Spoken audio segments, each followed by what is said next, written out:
లక్ష్మి అనేటప్పటికీ మొత్తం అందరం కూడా ఖచ్చితంగా పూజ చేసే రోజేది అంటే శ్రావణ మాసంలో వచ్చేటటువంటి పౌర్ణమి ముందు శుక్రవారం వరలక్ష్మీ వ్రతం. ఆ రోజు తిథితో సంబంధం లేదు, వారంతో సంబంధం. ఏ తిథి ఉంది, ద్వాదశి ఉందా, త్రయోదశి ఉందా, చతుర్దశి ఉందా, లేకపోతే ఏకాదశి ఉందా, పంచముందా, సప్తముందాతో సంబంధం లేదు. చివరికి వచ్చేస్తుంటుంది శుక్లపక్షం. పౌర్ణమి ముందు శుక్రవారం ఏమొస్తుందో ఆ శుక్రవారం నాడు వరలక్ష్మీ వ్రతం చేస్తారు. వరలక్ష్మీ వ్రతం చెయ్యడానికి అసలు ఈ వ్రతం ఉన్నది అని మొట్టమొదట లక్ష్మీదేవి ఎవరికి చెప్పింది? చారుమతికి చెప్పింది. తెల్లవారు లేస్తే మనం కథ చదువుతాం. చారుమతి ఆ మాటకు అర్థం ఏమిటి? నిజానికి అద్భుతమైనటువంటి పేరు, ఆడపిల్లలకి పెట్టడానికి పరమయోగ్యమైనటువంటి పేరు చారుమతి. ఎంత చక్కటి పేరు! చారు అంటే సత్, మంచి అని, చాలా చక్కటి ఆలోచన కలిగినది, విశాల బుద్ధి కలిగినది. మతి బుద్ధి, మంచి బుద్ధి కలిగిన పిల్ల, దానికి అర్థం చారుమతి. చారుమతి నిద్రపోతుంది. నిద్రపోతున్నటువంటి చారుమతి కలలోకి వచ్చింది లక్ష్మీదేవి.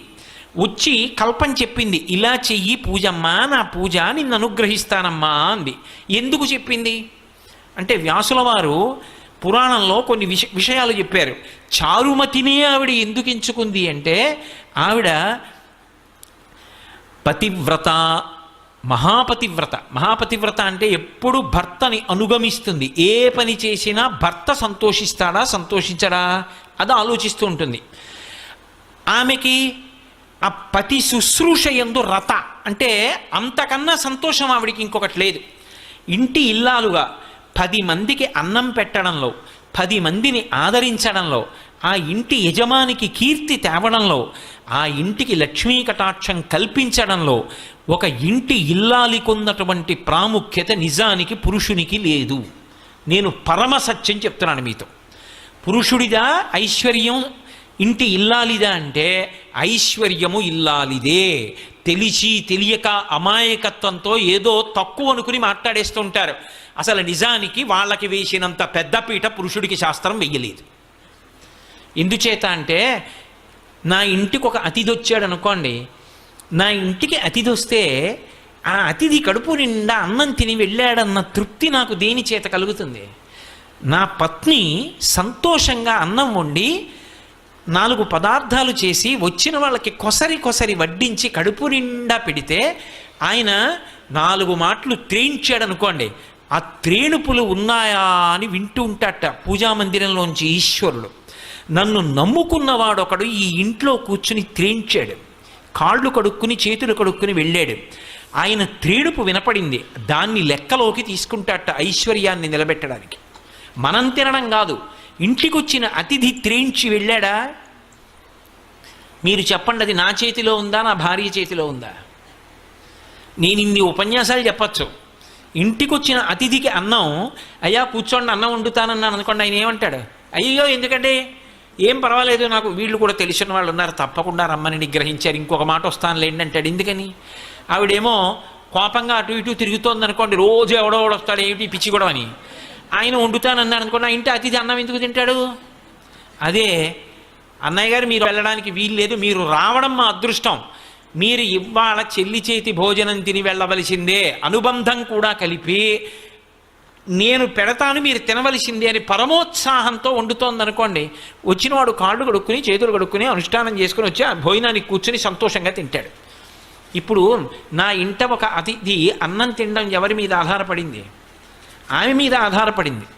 అంతవరకు ఎందుకు? నా మేనల్లుడు, నా అన్నదమ్ముల బిడ్డలో వచ్చారనుకోండి, వస్తే వాళ్ళకి ఇంత పట్టెడు అన్నం పెట్టాలి, వాళ్ళు కడుపు నిండా తిని వెళ్ళాలి, పెదనాన్న ఇంటికి వచ్చామని, మామయ్య ఇంటికి వచ్చామని. ఎవరి చేతిలో ఉంది? నా చెల్లెలు ఇంటికి వచ్చింది, అది సంతోషంగా పసుపు కుంకం ఓ పట్టుచీర పుచ్చుకుని వెళ్ళాలంటే ఎవరి చేతిలో ఉంది?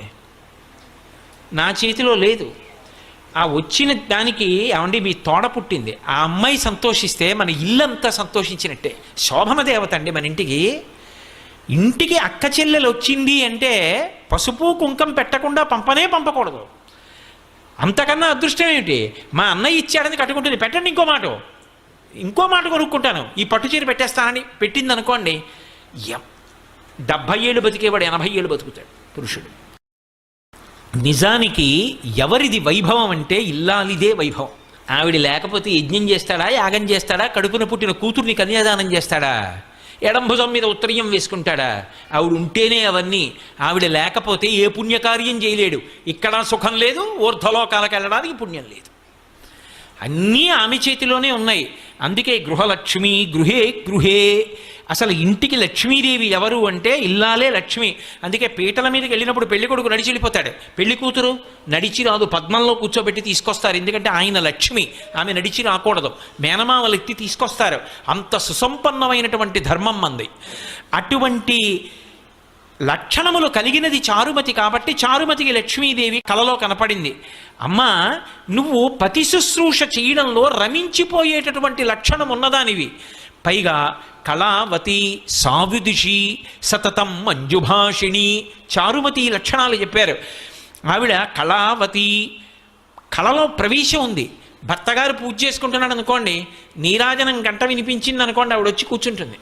గీతం శ్రావయామి అన్నాడు అనుకోండి, ఆయన చక్కగా ఆవిడ అక్కడ కూర్చుని ఓ కీర్తన పాడుతుంది. ఆవిడ కీర్తన పాడుతుంటే ఆయన అలా కూర్చుని అప్పటి వరకు పూజ చేసి ఉన్నాడు కదూ, కంజదలాయతాక్షి కామాక్షి అని పాడుతోంది అనుకోండి, ఆయన కళ్ళు మూసుకుని ఆ పాట వింటూ అప్పటి వరకు పూజ చేసి చేసి చేసి చేసి ఆర్ద్రతతో ఉన్నాడేమో. ఆ అమ్మవారు కుంజరగమని అంటే కామాక్షి శుక్రవార మంటపంలో అమ్మవారు నడిచి వెడుతుంటే కాళ్ళకి పెట్టుకున్న గజ్జెల చప్పుడు ఇక్కడ వింటూ మురిసిపోతాడు. ఇప్పుడు కళావతి ఆవిడకి ఒక పాట వచ్చు, పాడింది. ఆవిడికి వీణ వాయించడం వచ్చు, ఇవాళ పాట పాడింది. రేపు వాద్యం ఘోషయామి, కాసేపు వీణ వాయిస్తుంది. ఆయన పూజలో పక్కనే అనుగమిస్తుంది. అనుగమించి ఆయనకి ఏం కావాలో ఆయన అడగక్కర్లేదు, అలా అందిస్తుంది. ఇద్దరూ కలిసి తరించిపోతారు. అందుకు చిటికిన వేలు పట్టుకుని నడిచారు ఇద్దరు. అది జీవితంలో ఒక్కరోజు అలా అనుభవించింది లేదనుకోండి, ఏమి దాంపత్యం అని అలా దాంపత్యం. ఒక్కరోజు అలా కూర్చుని పూజ చెయ్యలేదు, అలా ఆయన అడగలేదు, ఆవిడ ఇవ్వలేదు. ఎందుకు ఇంకా అది, దానిలో ఏమి సంతోషం ఉంది అసలు? కాబట్టి కళావతి సావిదుషి, ఆమె మంచి ఆలోచన చెప్తుంది. పక్షపాత బుద్ధి లేదు, మా వాళ్ళు మీ వాళ్ళు అన్న బుద్ధితో ఉండదు. మంచి బుద్ధితో ఆలోచిస్తుంది. ఇవి చేస్తే మా ఆయన కీర్తి నిలబడుతుంది, ఆయన వృద్ధిలోకి వస్తారు, ఆయన ఆయువు నిలబడుతుంది. కాబట్టి నేను ఆయనకి ఈ సలహా చెప్పాలి. మంచి ఆలోచనలు చెప్తుంది. సావిదుషి సతతం మంజుభాషిణి. ఆమె ఏది మాట్లాడినా కర్కశంగా ఉండదు, పరమ మృదువుగా చిరునవ్వులు నవ్వుతూ చక్కగా మాట్లాడుతుంది. అందుకే అసలు ఒక ఇంటి లక్ష్మిదే ఏ కారణం చేత నిలబడుతుందో తెలుసా? నేను చెప్పట్లేదు ఈ మాట, మహాభారతంలో చెప్పిన మాట చెప్తున్నా. లక్ష్మీదేవి ఏ ఇంట స్థిర నివాసం ఉంటుంది అంటే, ఏ భార్య భర్త కీచులు అడుకోరో, అస్తమానం నింద చేసుకోరో. ఆయనకేం తెలుసండి, మా పుట్టింట్లో బోల్డన్ని పూజలు, కానీ ఆయనకేం తెలుసు, నన్ను చూసి నేను మా అత్తారింటికి వచ్చిన తర్వాత నమస్కారం పెట్టాలని నేర్చుకున్నారు అందనుకోండి. ఎందుకు ఆ పూజలన్నీ? ఈశ్వర స్వరూపుడైన భర్తను నింద చేసేదానికి. లక్ష్మీదేవి పూజ చేసి బయటికి వచ్చి భార్యని నింద చేశాడనుకోండి, ఎందుకు ఆ పూజ? నీ ఇంటి లక్ష్మి ఆవిడ సంతోషపడడానికి నువ్వు చేసిన లక్ష్మీ పూజ ఎవరికి పనికి వస్తుంది? వాళ్ళిద్దరూ ఉల్లాసంగా ఉన్నారనుకోండి, సంతోషంగా ఉన్నారనుకోండి, అంతకు మించిన లక్ష్మి ఇంకొకటి లేదు. అందుకే విశ్వనాథ సత్యనారాయణ గారి 1000 పడగ నవల్లో ఒక మరచెంబు అడ్డు పెట్టి దాంపత్యాన్ని చూపించారు. ఎంత ఉన్నది అని కాదు, ఆ ఉన్న రోజులు సంతోషం, ఆ లేని రోజులు మధురమైనటువంటి అనుభూతి. ఆ లేని రోజులు కూడా దాంపత్యంలో మధురమైన చిగురుటాకులు, అవి ఇప్పుడు పండిపోయి పచ్చగా అయిపోయి రాలిపోయి ఇప్పుడు పెద్ద వటవృక్షమై నిలబడ్డారు ఇద్దరు. ఆ చెట్టు కింద ఎందరో బాటసారులు సేద తీరుతున్నారు.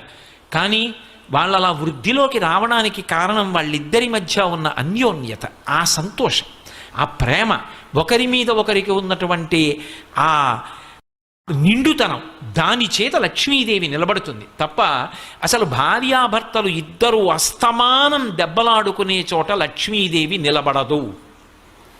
కాబట్టి మంజుభాషిణి, ఒక్కొక్కసారి తిరస్కరించవలసి రావచ్చు, ఇది కుదరదు చెయ్యలేను అని చెప్పవలసి రావచ్చు, ఇది చెయ్యకండి అని చెప్పవలసి రావచ్చు. కానీ అది చెప్పడంలో ఒక అందం ఉంటుంది.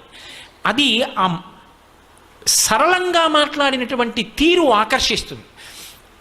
మీరు ఏదో ఒక విషయం చెప్పాలనుకున్నారనుకోండి, అయ్యా మీరు చెప్పిన ప్రవచనం విని నాకు లక్ష్మీ కటాక్షం గురించి ఒక్క ఆలోచన వచ్చింది, మీతో పంచుకోవచ్చా అని అడిగారు అనుకోండి. అయ్యో ఏమిటి చెప్పండి అంటాను. మీరు చెప్పిన కన్నా ఇలా కూడా చెప్పచ్చు అనిపించింది అన్నారనుకోండి, నేను ఇప్పుడు పనిలో ఉన్నాను, మీరు తర్వాత మాట్లాడతారు కానీ అంటారు. మాట్లాడడంలో తేడా. మాట చేత దగ్గరికి చేరాలా, మాట చేత దూరంగా పోవాలా అన్నది నిర్ణయింపబడుతుంది. అందుకే ఆ మాట కూడా ఏమిటి అంటే లక్ష్మి. నీకు కటాక్షం ఎందుకు వచ్చింది? ఒకరికి దగ్గరయ్యావంటే మాట తీరు, ఒకరికి దూరంగా పోయావంటే మాట తీరు. కాబట్టి మంజువాదిని, ఆ మాట మాట్లాడడంలో ఆ మంజులంగా మాట్లాడడం అనేటటువంటి లక్షణం ప్రత్యేకించి గృహిణికి ఎందుకు చెప్పారు అంటే, ఆటు పోటు షాక్ అబ్జార్బర్లు కార్లకే ఎందుకండి అంటే, అదే రహదారి మీద ఎడుతుంది, గోతుల్లో పడుతుంది కాబట్టి. ఇంట్లో తెల్లవారి లేస్తే ఎన్ని విషయాలో చక్కబెట్టేది ఎవరు అంటే ఇల్లాలు. అందుకని ఆమెకి సహనము చాలా ఎక్కువ అవసరం అవుతుందని అంత ఇబ్బందిలో కూడా అలా మాట్లాడగలగడం ఆవిడ గొప్పతనం. మంజుభాషిణి, ఆవిడ పేరు చెప్తే ఆమెని కన్న తల్లిదండ్రులు, ఆమె అత్తగారు మామగారు కూడా మురిసిపోతారట. అందుకే అటువంటి ఆవిడ్ని ఎంచుకుంది తప్ప ఎన్ని లక్ష బిల్వార్చనలు చేసింది, ఎన్ని బంగారు పువ్వులు చేయించింది, లేకపోతే ఇతరత్రా పనులు ఏం చేసింది, ఇవేవీ లక్ష్మీదేవి చూడలేదు అని మీరు గుర్తుపెట్టుకోవాలి. చారుమతి వృత్తాంతం చదివితే. అంటే లక్ష్మీ కటాక్షమునకు హేతువేది అంటే ఎవరు ఇంటి లక్ష్మియో అక్కడ ప్రారంభం. ఇప్పుడు ఆవిడ వరలక్ష్మీ వ్రతం ఇలా చెయ్యమ్మా అని చెప్పింది. వరలక్ష్మీ వ్రతం ఇలా చెయ్యమ్మా అని చెప్తే చారుమతి ఏం చేయాలి? భర్తను లోపలికి పిలిచి, ఏమండో రాత్రి లక్ష్మీదేవి కల్లోకి వచ్చింది, మన ఇంటికి వస్తానంటోంది, వ్రతం చేయమని చెప్పింది, ఈ సంబారాలు పట్టరండి, ఎవరన్నా అడిగితే చెప్పకండి, ఎందుకోను ఏదో పని ఉంది మా ఆవిడ ఏదో చేసుకుంటుంటని చెప్పి తెచ్చేసేయండి, అందరికీ తెలిసిపోతే వాళ్ళకు కూడా లక్ష్మీ కటాక్షం వస్తుంది అనుకోండి. అందనుకోండి, ఆవిడ చారుమతి కాదు, మహాస్వార్థపరురాలు. మీరు చారుమతి వృత్తాంతం వరలక్ష్మీ వ్రతం కథ చదివినప్పుడు మీకు ఒకటి కనిపిస్తుంది. చారుమతికి లక్ష్మీదేవి కనపడి చెప్తే చారుమతి చేసిందా, చారుమతి ఇతర ఇల్లాళ్లతో కలిసి చేసిందా? అందరితో కలిసి చేసింది ప్రదక్షిణం, అందరికీ ఆమె ఆభరణాలు. అంటే తనకే ఉండాలన్న లక్షణమా, అందరికీ ఉండాలన్న లక్షణమా? ఆ సద్బుద్ధి మొదటి లక్ష్మి. అది ప్రసాదము. ఈ ప్రసాదమునకు హేతువు పాత్రత. ఈ పాత్రతగా చెప్పడమే వరలక్ష్మీ వ్రతం యొక్క కథ. అంతేగాని కథ గడగడగడగడగడ చదివేసి ఎంత నగ చేయించాం, ఎన్ని తులాలు తెచ్చాం, దానికి ఎక్కువ ప్రాధాన్యత ఇస్తే లక్ష్మీ కటాక్షం ఉంటుంది అని నేను చెప్పడం సాహసమేమో. కాబట్టి పాత్రత నిలబడము అంటే అసలు ఆ బుద్ధి కలగడం. ఆ బుద్ధి ఆవిడ అనుగ్రహంతో కలగాలి. ఆవిడ అనుగ్రహం కలగాలంటే ఒక్క నమస్కారం చాలు ఆవిడికి, పెడితే ఆవిడ అనుగ్రహాన్ని ఇస్తుంది. ఇప్పుడు ఆ పాత్రత కలిగితే ఆవిడ వర్షిస్తుంది. ఈ ప్రసాద బుద్ధి పోయిందనుకోండి, ఇన్ని అనుభవిస్తూ ఒక రోజున ఇవన్నీ నేను సంపాదించినవే, భగవంతుడన్న వాడి స్థానం పోయింది అక్కడ. ఆవిడ అనుగ్రహం ఇంత పైకి ఎత్తింది అని అనలేకపోయాడు. అనలేకపోతే ఆవిడ ఏం చేస్తుందంటే, నువ్వే సంపాదించావు కదూ, ఏది నీ ప్రయత్నమే చేయి వస్తుందేమో అంటుంది. ఇప్పుడు సిరిదా వచ్చిన వచ్చును సలలితముగ నారికేళ సలిలము భంగిన్, సిరిదా పోయిన పోవును కరివెంగిన వెలగపండు కరణిని సుమతి. అప్పుడు బుద్ధి చెప్తుంది.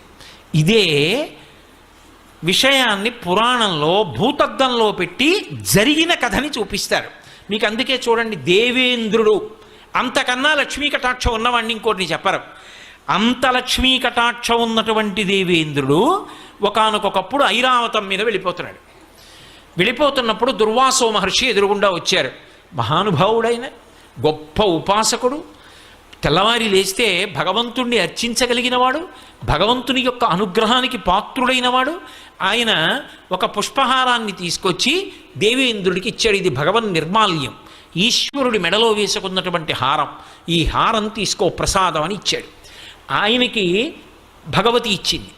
ఆ హారాన్ని ఇంద్రుడికి ఇచ్చాడు. ఎందుకు ఇచ్చాడు అంటే, అది ఇంద్రుడు తీసుకుని కళ్ళకద్దుకొని ఒకసారి తల మీద పెట్టుకుని పక్కన పెడితే ఆ అనుగ్రహం ఆయన యందు ప్రవేశించి ఆ ప్రసాద బుద్ధి చేత ఆయన బాగా నిలబడితే దేవతలు రక్షింపబడితే లోకాలు రక్షింపబడతాయని దుర్వాసో మహర్షి ఆలోచన సద్బుద్ధితో ఇచ్చాడు.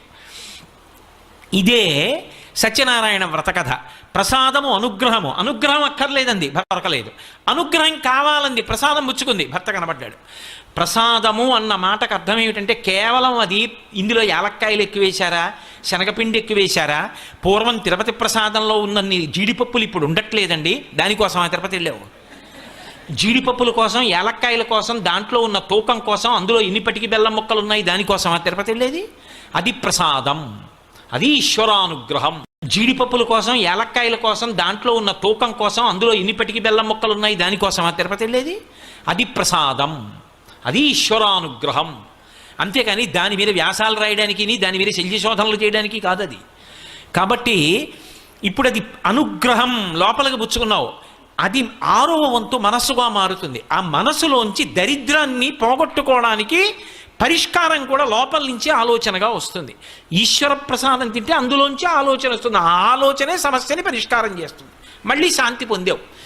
ఇప్పుడు దుర్వాసో మహర్షి ఇంద్రుడికి ప్రసాదం ఇచ్చాడు, భగవంతుడి మెడలో వేసిన హారం ఇచ్చాడు. ఇప్పుడు ఆ హారం వేసుకున్నాడు, మెడలో వేశారు, ఉంచుకోవాలి, లేదా చేతికి ఇచ్చారు, తీసుకుని కళ్ళకెత్తుకుని వాసన చూసి తల మీద పెట్టుకుని పక్కన పెట్టాలి, ఎవరు తొక్కని స్థానంలో దాన్ని ఉంచాలి. ఇంద్రుడు ఏం చేశాడు? అహంకారం, నేను మహేంద్రుణ్ణి, నేను ఇంతటి ఐశ్వర్యవంతుణ్ణి, అందున ఐరావతం మీద పెడుతున్నాడు. ఐరావతం మీద పెడుతున్నప్పుడు ఇటువంటి ఏనుగు ఇంకొకడికి లేడు, దీని మీద పెడుతున్నాడంటే ఇంద్రుడు పెడుతున్నాడని గుర్తు. అటువంటి నాకు పూలదండోటి పట్టుకొచ్చి ఇచ్చాడు, అది కూడా వాడిపోయింది. ఎందుకని? భగవంతుడు మెళ్ళలోంచి తీసి తెచ్చినటువంటి మాల, ఈ మాల పెద్ద విషయం ఏముంది అని తీసి ఆ ఏనుగు కుంభస్థలం మీద పడేశాడు. ఇప్పటికీ మనం చూడాలా, దేవాలయంలో భగవంతుడి మెడలో హారం తీసి వచ్చిన వాళ్ళకి ఇస్తే వాళ్ళు తీసుకెళ్ళి కారుకు కట్టుకుంటారు. ఇంద్రుడు ఏనుగు మీద పారేయడానికి ఎక్కొచ్చిన కారుకి భగవంతుడి మెడలో ఉన్న హారం కట్టుకున్న వాడికి ఏమిటి తేడా? ఒకటే. కాబట్టి ఇప్పుడు ఏమైంది? ఆ ఏనుక్కి ఏం తెలుస్తుంది? ప్రసాదం ఏనుక్కి తెలియదుగా, అది తొండం పెట్టి లాగింది పూలహారం, అది తినదది. కాబట్టి అదేం చేసింది? దానిది చాంచల్య బుద్ధి, అది కింద పారేసి కాలుతో తొక్కింది. చూశాడు దుర్వాసో మహర్షి, ప్రసాద తిరస్కారం చేశావు, నేను తెచ్చినది ఏమిటో నీకు అర్థం కాలేదు. ఏ ప్రసాదాన్ని తిరస్కరించావో దాని ఫలితం నీకు లక్ష్మీ కటాక్షం ఉండకూడదు, భ్రంశం అయిపోవాలన్నాడు. లక్ష్మి సముద్రమునందు కలిసిపోవుగాక అన్నాడు. అంతే, ఇంద్రుడి యొక్క లక్ష్మి అంతా వెళ్ళిపోయింది. ఇంద్రుడి లక్ష్మి వెళ్ళిపోయింది అనడానికి గుర్తులు చెప్పాడు ఇంద్రుడు వచ్చి గురువుగారి దగ్గర.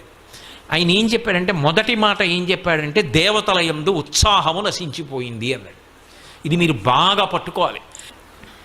ఇప్పుడు సముద్రంలో లక్ష్మి వెళ్ళిపోతే ఇంద్రుడు ఏం చెప్పాడంటే, ఉత్సాహం పోయింది దేవతల్లో అన్నాడు. అసలు ఐశ్వర్యములకన్నిటికీ కూడా ప్రధానంగా ఆలంబనం ఎక్కడుంటుంది అంటే ఉత్సాహంలో ఉంటుంది. ఒకసారి వస్తుంది, ఒకసారి పోతుంది, ఒకసారి కష్టం వస్తుంది, ఒకసారి సుఖం వస్తుంది.